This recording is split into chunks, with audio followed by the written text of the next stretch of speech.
Open any coffee table book about the golden age of American train travel, and you will see photographs of white passengers in dining cars with silver service, white linen tablecloths, French menus, and porters in starched white coats serving them dinner over 40 miles per hour of moving track. That story leaves out half the train. From the 1890s until 1965, black passengers riding the same trains, paying the same fares, sitting in the same coaches, were not allowed in the dining cars. The Pullman Company would not serve them. The station restaurants would not seat them. The drugstores along the line would not sell them a sandwich. So black mothers built a portable dining system inside a shoebox, and it kept their families fed across 3,000 miles of segregated track. If you had asked anyone riding the New Orleans to Chicago line in 1940 about black passengers and food, they would have told you black people did not eat on the train. The dining car was for white passengers only. The truth was that black passengers were eating better than anyone in the car. They were not eating where the white people could see them. Here is what a shoebox lunch actually looked like. Pull a sturdy cardboard shoebox out of the closet, the kind that came home with a pair of Sunday shoes the year before. Line the inside with wax paper. On the bottom, layer in a half-dozen pieces of fried chicken, cooked the night before in a heavy iron skillet with lard and seasoned flour, fried hard so the crust would stay crisp and the meat would stay safe to eat unrefrigerated for 36 hours. On top of the chicken, a stack of biscuits wrapped in a clean cotton flour sack napkin. Beside the biscuits, a small jar of homemade preserves, peach or fig depending on the season, hard-boiled eggs in their shells, a thick wedge of pound cake or sweet potato pie wrapped in more wax paper, 2 or 3 oranges or apples for the children, a small twist of paper containing a few teaspoons of salt and pepper, if the trip was long enough, a thermos of cold lemonade or sweet tea. The lid went on. A length of twine was tied in a cross around the box. The grandmother who packed it wrote the family's name on the lid in pencil so it would not be confused with someone else's at the bottom of the bag. That box was going to feed 2 adults and 3 children from Birmingham to Detroit. 23 hours on the L and N line through Nashville and Louisville and Indianapolis. 3 meals, snacks for the children, something to share with another black family in the coach who had not had time to pack. The shoebox left the Birmingham kitchen at 4 in the morning. It would not be opened until the train pulled out of Terminal Station at 6:15. At the station itself, the segregation was already running.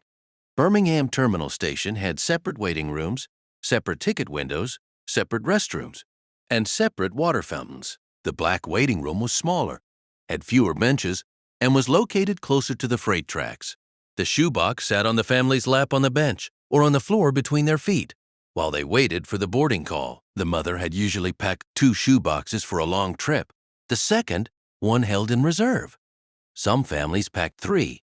The boxes were stacked inside a larger paper sack with the family's nicest cloth coats folded on top to disguise them. Because being seen with a stack of cardboard shoeboxes marked a black family as a long-distance traveler, which marked them as people away from home, which marked them as people without local protection. Discretion was part of the system. The smell of pre-dawn frying chicken in a Birmingham kitchen the night before a journey north was the sound of a family preparing to disappear from the South for the next 2 days and arriving in Detroit with their dignity in a cardboard box. If you grew up with this, you remember the smell of the cold fried chicken and wax paper before you remember the name of the city you were going to. Your grandmother did not learn this from a cookbook. She learned it from necessity. Now look at what the shoebox actually did. The shoebox was an engineering solution to a specific problem, and black women in the South had been solving it since at least the 1890s. Plessy versus Ferguson. The 1896 Supreme Court decision that gave segregation its legal cover did not invent the problem. Black travelers had been refused service in railroad dining cars since the railroads existed. Plessy just made the refusal constitutional. From that year forward, until the Civil Rights Act of 1964, riding a train as a black American meant the dining car was off limits. The depot lunch counter was off limits. The hotel restaurant at the layover city was off limits. Most drugstores in most towns along the line were off limits. The shoebox closed the gap. Cold fried chicken was not a coincidence. Black women had figured out the food science. Chicken fried in lard at high heat in a cast iron skillet creates a hardened protein crust that locks moisture in and locks bacteria out. Wrapped in wax paper and kept in a closed box, the chicken stays safe to eat for 48 hours without refrigeration. Hard-boiled eggs do the same thing inside their shells. biscuits, the kind made with lard and buttermilk, hold up to a full day of travel without going stale if they are wrapped warm and pressed tight. Pound cake was specifically chosen because the high butter and sugar content acts as a preservative. Sweet potato pie holds up better than any other custard pie because of the density. Citrus fruit gave the children vitamin C and did not bruise. Every item in the shoebox had been selected by generations of black mothers for one reason: it traveled. Most people hear the sentiment. The math tells you something different. The shoebox also worked because the people who packed it understood the social geography of the train. The black coach was at the front of the train, right behind the engine, which meant the worst noise and the worst smoke. It also meant the longest walk to the dining car the family was not allowed to enter. The shoebox eliminated the walk. It eliminated the humiliation of being turned away. It eliminated the daughter asking where they were going to eat and the mother having to explain that they were not. A meal in a shoebox in your own seat, surrounded by your own family, was, in a country built to remind you of where you did not belong, a piece of sovereignty. The Pullman porters knew. The black men who staffed every Pullman car in the country, the men who would soon organize under A. Philip Randolph as the Brotherhood of Sleeping Car Porters in 1925, knew exactly what was in the shoeboxes. They walked the aisles. They saw the wax paper come out at noon. Many of them carried shoeboxes of their own, packed by their wives or their mothers in Chicago and Harlem and Pittsburgh. Because even the men working on the train were not always served in the dining car. The Brotherhood would eventually become the most powerful black labor union in American history, and one of the political training grounds for the civil rights movement. A. Philip Randolph used the muscle he built representing the porters to pressure Franklin Roosevelt into desegregating the defense industries in 1941, and to organize the 1963 March on Washington, at which Martin Luther King delivered the speech everyone remembers. The Brotherhood started, in part, with men who knew the dining car was not for them, who had watched their own mothers pack shoeboxes for the same reason their wives now packed shoeboxes for them. The labor organizing and the household practice were the same fight. They turned scraps into a system. The system turned survival into culture. This is the part that goes missing from every documentary about American railroads. The shoebox was not an isolated household practice. It was the home base of a larger black food economy that ran along the rails. In Gordonsville, Virginia, a small town that became a junction stop on two major rail lines in the 1840s, black women, most of them formerly enslaved, built a side business that became famous across the entire eastern seaboard. They were called waiter carriers. Beginning in the 1860s, the women would walk miles to the Gordonsville depot carrying massive platters of hot fried chicken balanced on their heads. When a train pulled into the station, they would run the length of the platform, passing chicken legs, biscuits, and pies through the open windows of the rail cars in exchange for cash. Passengers heading north would deliberately route through Gordonsville for the chicken. By the 1880s, the town was being called the fried chicken capital of the world. The waiter carriers were making enough money in nickels and dimes from train windows to buy their own houses. A woman named Isabella Winston told a Virginia reporter many decades later that her mother had bought their family home with chicken legs. That sentence was true. When the Great Migration began in 1916, the shoebox and the waiter carriers met. 6 million black Americans left the South over the next 54 years, almost all of them by train. The northbound trains pulled out of New Orleans, Birmingham, Atlanta, Memphis, Jackson, packed with families carrying everything they owned and a shoebox of food. At every southern stop, black women would meet the train at the platform with hot food for sale. Knowing the families inside the segregated coaches had nowhere else to eat, the trains pulled into Chicago and Detroit and Philadelphia with the floor of the black coach littered with chicken bones and wax paper. The northbound migration routes earned a nickname in black newspapers and white ones alike, the Chicken Bone Express. The name was used as an insult by white observers. It was used as an inside joke by the families who wrote it. The historian Isabel Wilkerson wrote about the Chicken Bone Express in The Warmth of Other Suns. The food scholar, Psyche Williams Forson, built an entire book around it, called Building Houses Out of Chicken Legs, which is where Isabella Winston's quote about her mother's chicken-paid mortgage comes from. The Chicken Bone Express was the largest moving black food market in American history. It ran on shoeboxes. One ask, if these are the stories you have been looking for, subscribe. Back to the history. And then something happened that ended the practice. On July 2, 1964, President Lyndon Johnson signed the Civil Rights Act.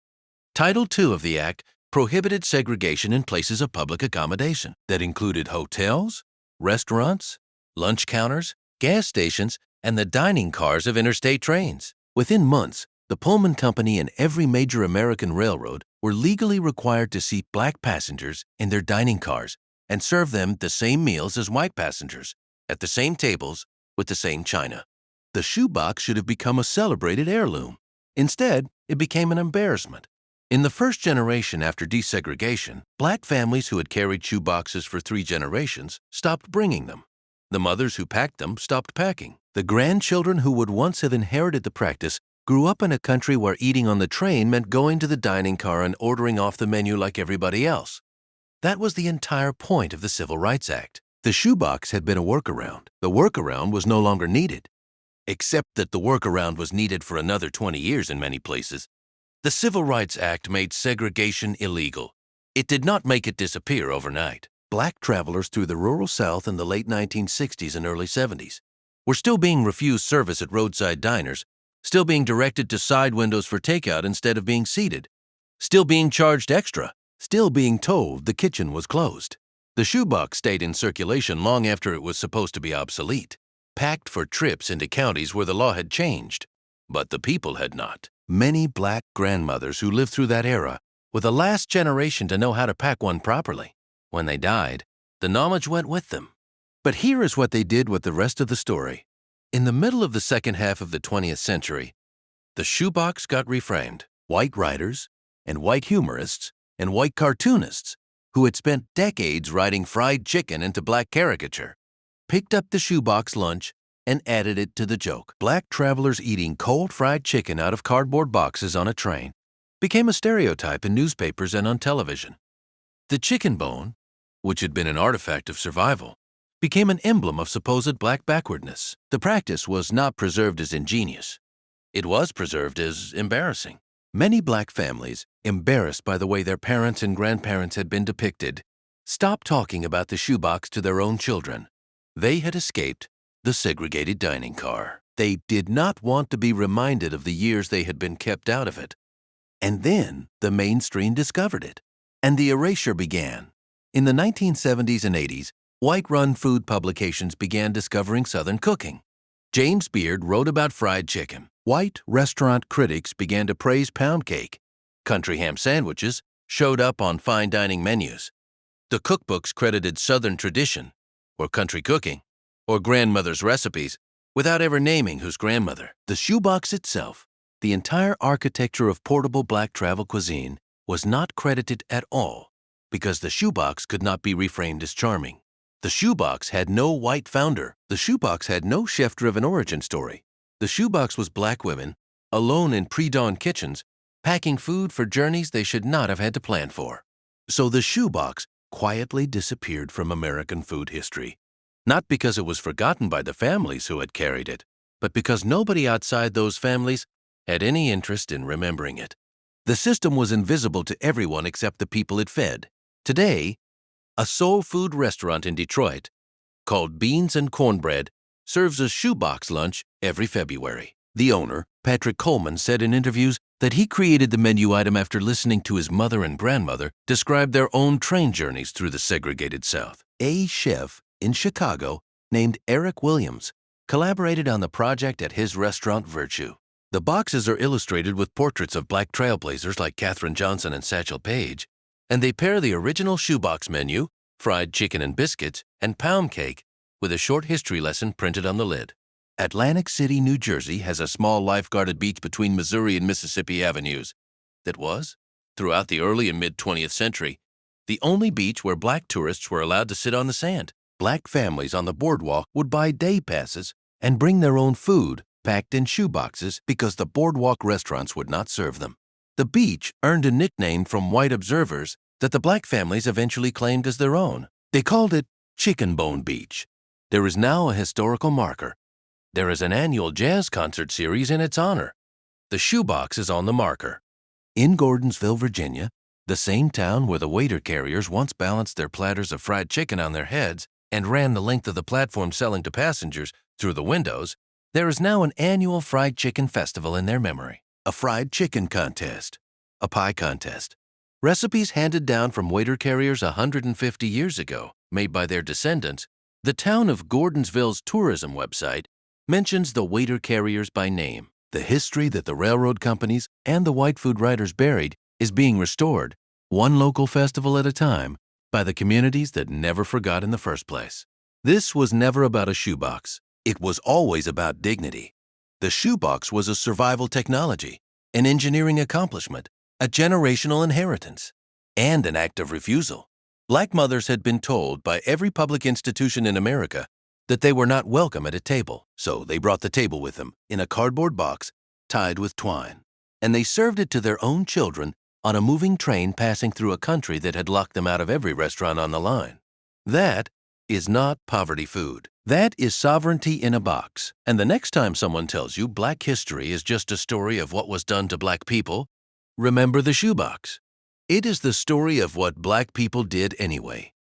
Tell me below what you remember. Subscribe if this channel feels like yours.